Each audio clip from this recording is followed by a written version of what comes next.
Bom, gurizada, no segundo momento da nossa aula de hoje, nós vamos trabalhar os Estados Unidos pós-independência, em especial no século XIX. Né? Vamos dar uma olhada rápida nos Estados Unidos pós-independência, no século XIX, como é que foi a atuação do país. E no século XIX, os Estados Unidos são marcados por uma política imperialista e de expansão de território e de influência. Imperialismo, expansão de território e expansão de influência. Isso se dá dentro do próprio território dos Estados Unidos, através da chamada conquista do Oeste, e se dá fora do território dos Estados Unidos com a busca de influência sobre o nosso continente americano. Externamente, na questão de influência sobre o nosso continente americano, eu destacaria duas doutrinas. Tá? Uma do início do século XX, outra do final do século XX. Desculpe, uma do início do século XIX, outra do final do século XIX. No início do século XIX, 1820 em diante, 1823, para ser mais exato, nós temos o presidente James Monroe, que vai dizer uma frase que vai se tornar símbolo dos Estados Unidos: América para os americanos. Ou seja, o continente da América deveria ser uma zona de influência dos Estados Unidos, os americanos. Com isso, os Estados Unidos passam a defender as libertações dos países da América Latina. Recém nós estávamos buscando as nossas independências e os Estados Unidos se colocam como um parceiro nosso nas nossas lutas pela independência. Em troca disso, o que os Estados Unidos queriam?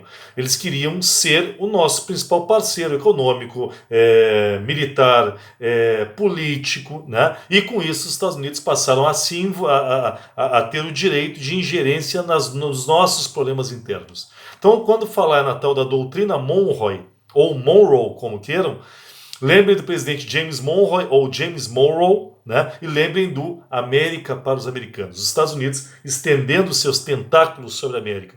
Sob um argumento bonzinho, eles estavam nos ajudando nas nossas independências. Em troca disso, estavam expandindo seus interesses sobre nós. Isso é início do século XIX. No final do século XIX, nós temos um presidente chamado Theodore Roosevelt, que vai defender o chamado corolário Roosevelt, ou política do Big Stick, ou política do grande porrete. Tá? O que foi o corolário Roosevelt, ou a política do Big Stick, ou a política do grande porrete? A imposição dos interesses dos Estados Unidos pela força. Aí nós não vamos ter mais a questão boazinha, entre aspas, da doutrina Monroe. Nós passamos a ter aí uma política impositiva dos Estados Unidos.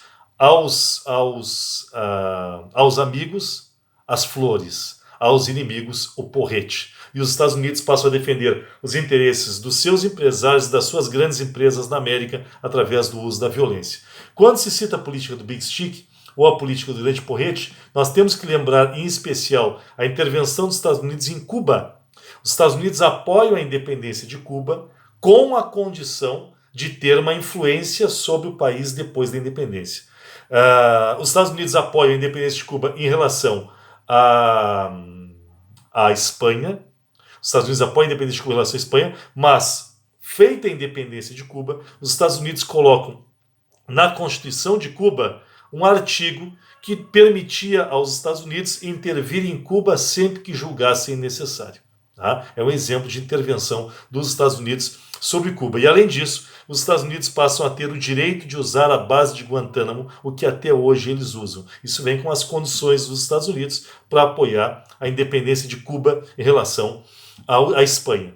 Outra independência que os Estados Unidos apoiam e que se torna um símbolo do grande porrete é a independência do Panamá em relação à Colômbia. Os Estados Unidos apoiam a independência do Panamá em relação à Colômbia com uma condição: o direito de construir e explorar o famoso Canal do Panamá. Tá? Que só foi devolvido para ter o controle de Panamá, só foi devolvido quando o calado do canal, né, a profundidade do canal passou a não ser mais suficiente para os grandes transatlânticos dos Estados Unidos e das outras potências passarem. Aí o investimento para aumentar o calado do canal era muito grande e os Estados Unidos perderam o interesse, e aí democraticamente entregaram para o Panamá o canal para que o Panamá cuidasse disso. Então, início do século XIX, de novo, doutrina Monroe. Fim do século XIX, política do Big Stick. Duas formas de intervenção dos Estados Unidos sobre a América Latina em defesa de seus interesses próprios, embora disfarçado de bom mocismo, como é o caso da doutrina Monroe, ou Monroe, né? Bom, se externamente nós temos essas duas doutrinas de imposição dos interesses dos Estados Unidos, internamente aquelas 13 colônias do litoral leste vão marchar para o oeste. Porque se descobre que do outro lado dos Estados Unidos, na verdade não era os Estados Unidos ainda, mas do outro lado do território, foi descoberto ouro num território chamado de Califórnia.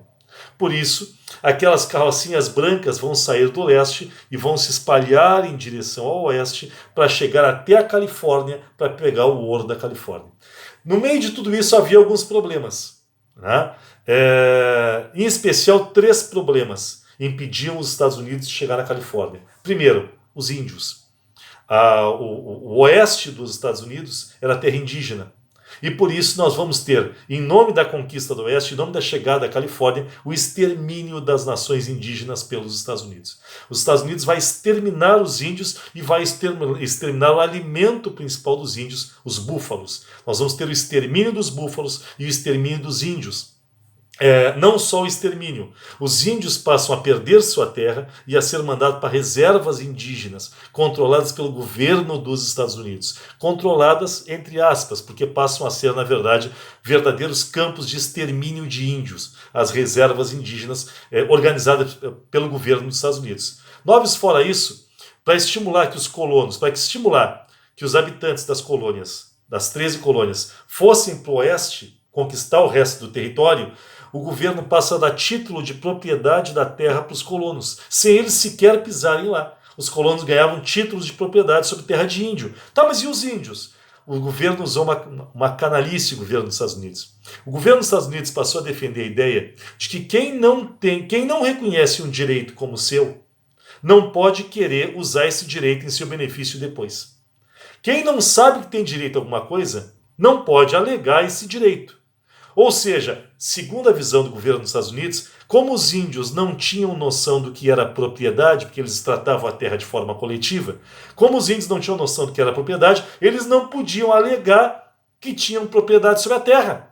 Como os índios não reconheciam o que era o direito de propriedade, portanto, o governo dos Estados Unidos podia dar o direito de propriedade a quem bem entendesse. E nós passamos até então o chamado Homestead Act, a lei da gleba, através da qual o governo dos Estados Unidos dava títulos de propriedade para os colonos no oeste. E aí os colonos vão atacar os índios, porque segundo os colonos, eles estão defendendo a terra que é deles. Ah, mas os índios moravam lá, tá, mas os índios não sabiam o que era moradia, não, os índios não reconheciam o direito de propriedade. E o governo dos Estados Unidos, através do exército, passa a apoiar os colonos no extermínio dos índios. Não só a apoiar os colonos militarmente, mas também a apoiar os colonos em termos de infraestrutura. O governo dos Estados Unidos, por exemplo, passa a construir as grandes ferrovias que até hoje cruzam o país. Né? Nós vamos ter ferrovias que cruzam o país, interligando o leste ao oeste selvagem. Né? Inclusive, tem muito em desenho, vocês vão ver muito em desenho isso, os trens que vão em direção ao oeste, e procurem notar que em alguns desenhos, lá dentro dos trens, aqueles caras de chapelão, né, os colonos indo para o oeste, né, com a estrelinha de xerife, com as armas, e de dentro do trem sai uma pólvora para cima, né, e um barulho de bala o tempo inteiro. Porque como as viagens demoravam semanas dentro dos trens, qual era a diversão do pessoal que ia do leste em direção ao oeste para pegar a terra dos índios? A diversão para eles terem o que fazer era ir o caminho inteiro matando o índio, atirando nos índios como tiro ao alvo, para se divertir durante as viagens. É triste? Mas é assim que os Estados Unidos conquistaram o oeste. É claro que nos filmes de faroeste nada disso é mostrado. Né? Nos filmes de faroeste os índios são os bandidos e os brancos são os mocinhos da história. Bom, ainda pessoal, dentro dessa questão do avanço para o oeste, que os Estados Unidos queriam chegar à Califórnia, e além disso, os Estados Unidos perceberam que iam ter uma grande vantagem se tivessem saída para os 2 oceanos. Olha a inteligência dos caras. Claro, para isso eles fizeram o extermínio dos índios. Mas eles perceberam, nós no leste já temos acesso ao Oceano Atlântico. Se nós conquistarmos todas as terras até o oeste, nós vamos ter acesso ao Oceano Pacífico. E vamos ter um país que tem acesso ao comércio da Ásia, pelo Pacífico, e ao comércio da Europa e do resto da América, pelo Oceano Atlântico. Foi os Estados Unidos que fizeram. Né? Só que, claro, para isso tiveram que exterminar os índios e tiveram mais 2 desafios. Primeiro, Eu comentei no início dessa aula que os Estados Unidos foram colonizados também pela França, pela Holanda e pela Espanha. Por isso, os Estados Unidos precisaram comprar ou negociar certos territórios. Os Estados Unidos vão comprar a Flórida da Espanha. Os Estados Unidos vão ganhar da Inglaterra como um presente para retomar a parceria entre os dois países os estados do Maine e de Oregon. Os Estados Unidos vão comprar o Alasca da Rússia. Né? Então, os Estados Unidos vão comprar da França alguns territórios dentro dos Estados Unidos, como é o caso da Louisiana, que os Estados Unidos vão comprar por uma mixaria, por uma ninharia, os Estados Unidos vão comprar todos esses territórios. Então, através de acordos diplomáticos, os Estados Unidos passam a comprar partes do seu futuro território. Além disso, tinha um outro problema. Todo o sudoeste do atual Estados Unidos pertenciam ao México. Texas, Utah, Colorado, Novo México, Arizona, isso tudo Texas, Utah, Colorado, Novo México, Arizona, isso tudo era do México. Né? Isso tudo era parte do país México. E por isso nós tivemos uma famosa guerra entre Estados Unidos e México, onde os Estados Unidos vencem o México na guerra e se apropriam desses territórios. Utah, Colorado, Novo México, Arizona. O Texas, ele tinha pertencido ao México, mas o Texas tinha feito uma guerra de independência e o Texas era livre quando os Estados Unidos começaram a conquistar esses territórios. E aí o Texas votou por pertencer aos Estados Unidos, como pertence até hoje. Mas o fato é que os Estados Unidos passam a perder muitos territórios, os Estados Unidos passam a ganhar muitos territórios, roubando territórios do México na guerra dos Estados Unidos contra o México. Bom, feita essa expansão, conquistado esse território, os Estados Unidos passaram a ter acesso ao ouro da Califórnia, que antes era parte do território do México. Os Estados Unidos passaram a ter mais terras para os imigrantes que estavam chegando, fugindo da Europa em busca de melhores condições. Os Estados Unidos abrem suas portas para esses imigrantes e passa a receber uma mão de obra qualificada. Se não era qualificada pela Europa, para os Estados Unidos era, que estava começando recém seu processo de industrialização. Os Estados Unidos passam a receber territórios, receber trabalhadores qualificados. Os Estados Unidos passam a ter acesso aos dois oceanos. E os Estados Unidos passam a ter acesso a uma série de recursos que vinham lá do oeste do território deles. Começa a se construir a grande nação dos Estados Unidos. Dessa forma, mas começa a ser construída. Só que associado a isso, os Estados Unidos precisavam justificar. Como é que eles... Tu tem que ter uma desculpa para exterminar índio, fazer uma guerra contra o México para roubar território. Né? Tu tem que ter uma desculpa para isso. E os Estados Unidos, que são um país colonizado por protestantes, usam uma desculpa religiosa para conquistar o Oeste. É aí que surge uma doutrina chamada Destino Manifesto. Uma bobeiragem que até hoje os Estados Unidos acreditam nisso.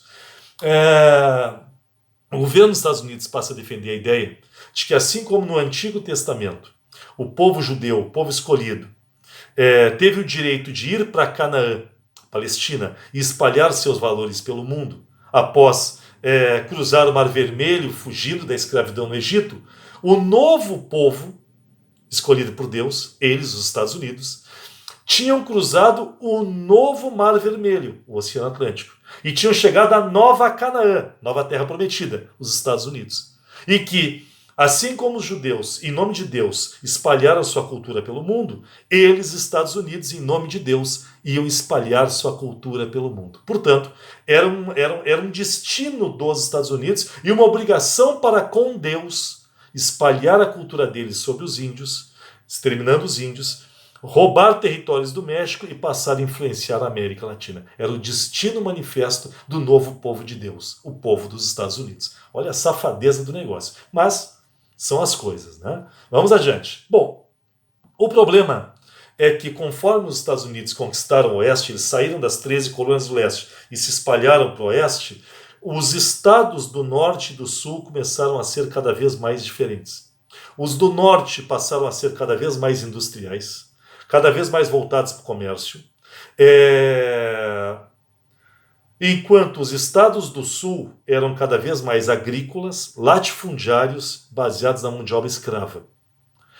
O norte dos Estados Unidos começou a querer a libertação dos escravos. Os estados do norte começaram a querer a libertação dos escravos. Por quê? Porque eram bonzinhos? Nem pensar. Eles começaram a querer a libertação dos escravos do sul, principalmente, os estados do norte, porque eles queriam que o dinheiro que era gasto com a escravidão passasse a ser usado para comprar produtos que o norte produzia.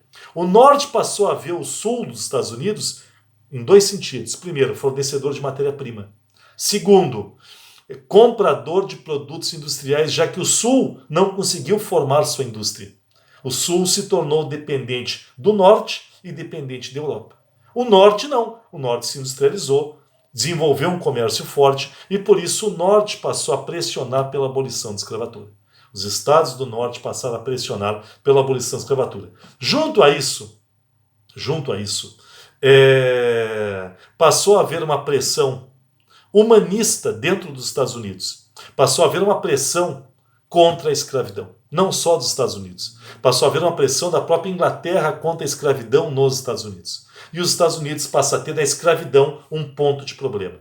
Os estados do norte passam a defender a abolição, porque querem que o dinheiro gasto com a escravidão fosse usado para comprar seus produtos industriais. E os estados do sul, que eram dependentes da mão de obra dos escravos nas lavouras, passam a defender a manutenção da escravidão. Associado a isso, o norte passa a querer ter mais poder sobre o sul dos Estados Unidos. O sul dos Estados Unidos passa a querer não ser dominado pelos estados do norte. E começam a surgir rivalidades entre o norte e o sul dos Estados Unidos. O norte defensor do trabalho livre, o sul defensor do trabalho escravo. O norte com comércio e uma indústria forte, o sul com uma base agrícola muito forte. O norte defendendo que se adotassem tarifas protecionistas e que não entrassem produtos da Europa dentro dos Estados Unidos, porque o norte nessas alturas se industrializou e o norte quer que o sul consuma do norte. Já o sul quer comprar produto industrial barato, não interessa se esse produto vem do norte dos Estados Unidos ou vem da Europa. Então o norte passa a querer protecionismo para os Estados Unidos e o sul passa a querer livre comércio para poder comprar da Europa, inclusive. Além disso, o norte passa a defender que os impostos fossem mais altos, porque as principais construções que eram feitas pelo governo com os impostos beneficiavam o norte. O sul passa a querer não pagar tanto imposto, porque o sul percebe que está pagando imposto e que esse imposto está sendo usado para as indústrias do norte. Ou seja, norte e sul passam a se desentender cada vez mais. Né? Por que eles não brigavam? Porque eles se equacionavam. A riqueza estava no norte. O desenvolvimento estava no norte. Mas o sul tinha mais tradição militar e o sul tinha mais tradição política. A maioria dos políticos dos Estados Unidos vinham do sul. A maioria dos presidentes dos Estados Unidos eram do sul. Então o norte tinha riqueza. O sul tinha a força política e a tradição militar. Muito dela vindo, inclusive, da guerra contra o México. Então eles se equacionavam. O problema é que em 1860, um nortista, abolicionista meia-boca, bota meia-boca nisso, mas com um discurso abolicionista, então um nortista, com um discurso abolicionista, defensor dos interesses dos industriais e comerciantes do norte, vence a eleição. Estamos falando de Abraham Lincoln. Lincoln se elege presidente em 1860. E o norte, que já tinha a riqueza, o norte que tinha o poder econômico, agora tem o domínio político do país. Ou seja, a partir de agora, o norte, que já era rico, passa a ser politicamente mais poderoso que o sul também. Por isso, os estados do sul não aceitam a eleição de Abraham Lincoln e declaram a independência do sul dos Estados Unidos, formando um novo país, a Confederação dos Estados do Sul. Por isso é que na guerra que vai ter do norte contra o sul, os sulistas vão ser chamados de confederados, porque eles vão formar a Confederação dos Estados do Sul e vão declarar a independência. Quando o sul declara a independência, formando um novo país, tendo como presidente Jefferson Davis, não é Thomas Jefferson, é outro, é Jefferson Davis. Abraham Lincoln não aceita a independência do sul. Por que ele não aceita? Porque ele perderia o algodão do sul, que abastece as fábricas do norte. Porque ele perderia o mercado consumidor do sul para os produtos do norte. Porque ele perderia os impostos do sul. Por isso Lincoln não aceita a independência do sul dos Estados Unidos. E a não aceitação da independência do sul dos Estados Unidos dá início à guerra dos estados do norte contra os estados do sul. É a chamada Guerra da Divisão, ou Guerra da Secessão. De 1861 a 1865, uma guerra violentíssima, cruel, até hoje a guerra que mais matou na história da América. Na América, a guerra que mais matou foi a Guerra da Secessão. A segunda foi a Guerra do Paraguai. Mas para você ter uma ideia de como morreu gente na Guerra da Secessão, morreu mais de 4 vezes mais pessoas na Guerra da Secessão do que na Guerra do Paraguai, que foi uma carnificina também. Por que de ter tanta morte? Porque nós estamos no final do século XIX. Nós estamos vivendo a segunda Revolução Industrial.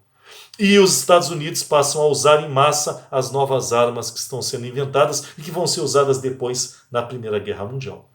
É uma mortandade terrível nos Estados Unidos. A Guerra da Secessão, a Guerra do Norte contra o Sul, calcula-se em 620 mil mortos essa guerra. Quem vence? O Norte. Os chamados Yankees, que é como se chamam os nortistas na guerra. Os Yankees do Norte vencem os Confederados do Sul. Os Estados do Norte vencem os Estados do Sul. Abraham Lincoln vence a guerra. Logo depois, aliás, logo depois não, mas é uma estratégia interessante de Lincoln. No final da guerra, na fase decisiva da guerra, Lincoln declara a abolição da escravatura e com isso os escravos que eram obrigados a lutar no Exército do Sul passam a fugir e lutar a favor do Norte. Lincoln abole a escravidão para ganhar o apoio dos negros do Sul. Foi uma das grandes estratégias de Lincoln nessa guerra, né? Além disso, o Norte teve uma grande vantagem. O Norte tinha uma população maior e o Norte tinha as fábricas para a produção de armas. O que o Sul tinha? Mais tradição militar. É por isso que a guerra dura tanto tempo, de 1861 a 1865. O Sul mais pobre, sem o volume de indústria para produzir armas que o Norte tinha, o Sul segura essa guerra por 4 anos pelo conhecimento militar, pelo conhecimento estratégico do Sul. Mas o Sul perde. Lincoln vence, o Norte vence, a abolição da escravatura é decretada por Lincoln nos Estados Unidos. É claro, é decretada a abolição da escravatura, mas não é feita a política de inclusão social dos negros. Até porque pós-independência, o Lincoln, que logo depois é assassinado, e os que vieram depois de Lincoln, perceberam que era preciso unir a pátria. E para unir a pátria, para fazer o Sul e o Norte voltarem a se enxergar como um povo só, era preciso permitir algumas coisas do Sul. Uma das coisas que o Norte passa a permitir é que o racismo se torne lei nos Estados Unidos. Depois da abolição da escravatura, passam a ser feitas leis que impedem a ascensão social dos negros. Os negros deixam de ser escravos, mas passam a ser, vamos dizer assim, cidadãos de segunda classe na lei dos Estados Unidos. E aí nós vamos ter aqueles regimes dos Estados Unidos. Bar de branco, bar de negro, lugar para sentar branco, lugar para sentar negro, bairros de branco, bairros de negro, horários que os negros podiam ir nos bairros de branco, tudo isso passa a ser feito em nome de unir um país. Né? É triste, mas é verdade. Além disso, surge no sul dos Estados Unidos, depois da guerra, um grupo de fazendeiros que culpa os negros pela derrota.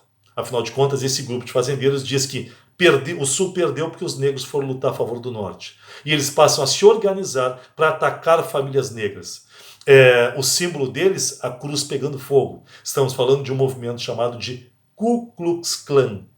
A Ku Klux Klan passa a ser formada no sul dos Estados Unidos, tendo como objetivo impedir a mistura entre brancos e negros nos Estados Unidos e relegar os negros a guetos, né, dentro dos Estados Unidos. Por incrível que pareça, a Ku Klux Klan existe até hoje, e o presidente que acabou de perder a eleição, o Donald Trump, né, era um entusiasta dos valores da Ku Klux Klan. Olha o mundo que nós estamos vivendo. Né? Mas são as coisas inacreditáveis. Um dos estados onde tem mais imigrantes, né, que foram muito atacados pelo governo de Trump, um dos estados que tem uma forte presença negra é o estado da Flórida. Vocês sabem quem é que a Flórida a maioria da Flórida elegeu nessa eleição que o Trump perdeu? Trump. Os imigrantes e negros da Flórida votaram em Trump. Então, são as coisas de um mundo maluco que nós vivemos. Fato é, o Norte vence, o Norte une o país, mas o Norte permite que o ódio contra os negros se torna uma política de Estado, uma política de governo. E nós passamos a ter uma estrutura de oposição à inserção dos negros na sociedade, com o apoio do governo nortista, que conseguiu a abolição, mas não lutou nem um pouco para que os negros fossem inseridos dentro desta sociedade. A partir da vitória do Norte, os Estados Unidos se constrói como um país industrial, comercial, moderno,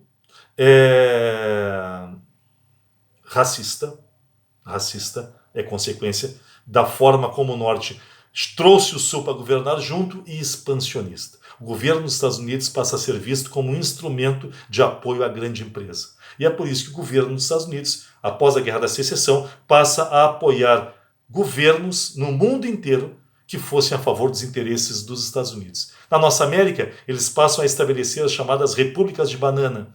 O que são repúblicas de banana, que é como eles nos chamam?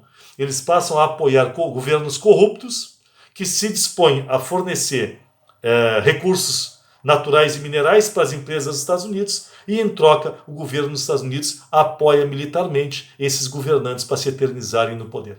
Nós temos governantes corruptos e autoritários que são mantidos no poder pelos Estados Unidos e, em troca desses governantes, apoiarem os interesses das grandes empresas dos Estados Unidos. É a nossa América Latina, e os seus problemas com os governantes corruptos e com uma sociedade que aceita, porque o governante sai do povo. Se nós temos governantes corruptos é porque nós somos um povo formado por corruptos. Me desculpe, é a minha sinceridade. Mas os governos não são ETs. Se nós temos governantes que historicamente aceitaram isso, é sinal de que nós temos uma sociedade que aceitou de uma forma ou de outra isso. Fato é que os Estados Unidos passam a se beneficiar muito disso, de uma América desunida, uma América Latina desunida, e uma América Latina que tem que não se irrita muito com a questão da corrupção, o que facilita com que os governantes dos Estados Unidos apoiem repúblicas de banana, governantes de meia boca que não defendem os interesses de seu país e que possibilitam a empresários dos Estados Unidos explorar matéria-prima, mão de obra barata a custo baixíssimo, em troca do governo dos Estados Unidos manter esses governantes corruptos no poder. Isso é o pós-século XIX, já entrando no século XX, o que vai resultar, inclusive, nessas ditaduras latino-americanas e suas corrupções intermináveis apoiadas pelos Estados Unidos.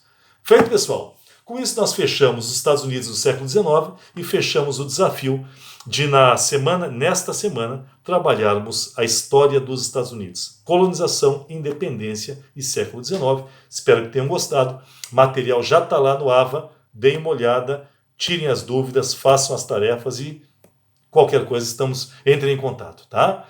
Eu estou gravando isso no sábado, então um bom sábado e um bom fim de semana para todos. Até mais.